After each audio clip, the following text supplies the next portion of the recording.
Welcome to Samba Samba. Enjoy the video. You start by confirming essentials: the original Office 2013 product key and the Microsoft account tied to the license. Once done, disconnect any VPN or proxy so activation traffic is direct, and make sure system date and time are accurate.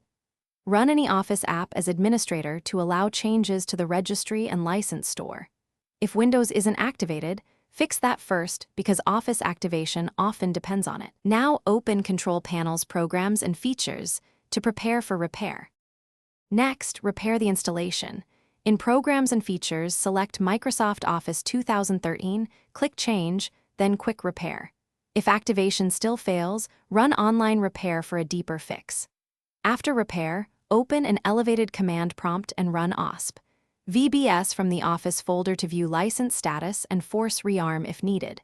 If the license shows unlicensed, remove token. DAT from Program Data /Microsoft /Office /Software Protection Platform.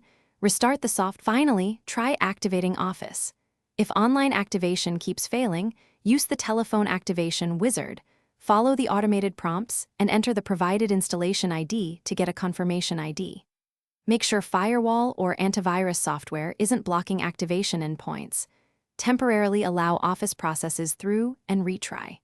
If problems persist, note exact error codes and call Microsoft support with proof of purchase. They can issue a new key or guide through repair. One tip: always capture screenshots of error messages for faster support resolution.